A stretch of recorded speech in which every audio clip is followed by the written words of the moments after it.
আমি জিতেন্দ্ৰ সিং, গৌৰৱ গগৈ, প্ৰদ্যুৎ বৰদলৈ, দেৱব্ৰত শইকীয়া ডাঙৰীয়া, মনোজ চৌহান, এই আটাইবিলাক আমি একেলগতে এতিয়া বহিছিলোঁ আৰু কৈ দিছোঁ, আমি চবৰ আগতে এইটো কথা পাতিছোঁ যে ভূপেন দা ক'তো যাব নোৱাৰে।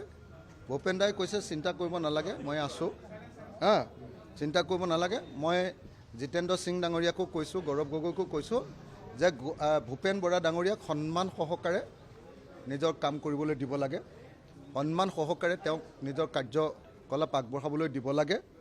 আৰু মই এইটোও কৈ থৈ আহিছোঁ যে ভূপেন বৰা ডাঙৰীয়াই যদি আমাক ৰাইজৰ দলক 5খন চিটো খেলিবলৈ কৈ তেতিয়াহ'লে আমি সেইটোও মানি ল'ম।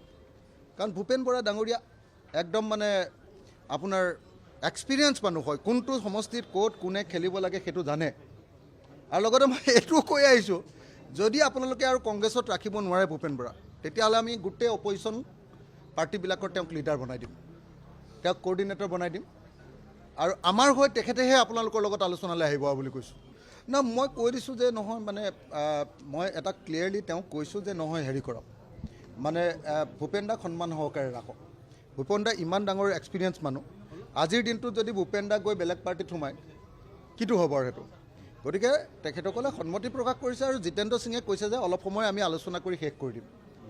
কৈছে যে এইটো আমাৰ মাজত বুজাবুজি কৰি ল'ম, চিন্তা কৰিব নালাগে। কনফাৰ্ম ভূপেন দা কংগ্ৰেছতে থাকিব, ভূপেন দাক খালি সন্মান সহকাৰে ৰাখিব লাগিব। ভূপেন দাক সন্মান দিলেই ভূপেন দা তাত থাকিব, আৰু যদি কংগ্ৰেছে যদি সন্মান নিদিয়ে আমাৰ লগত ৰাখি দিম আৰু তেতিয়া।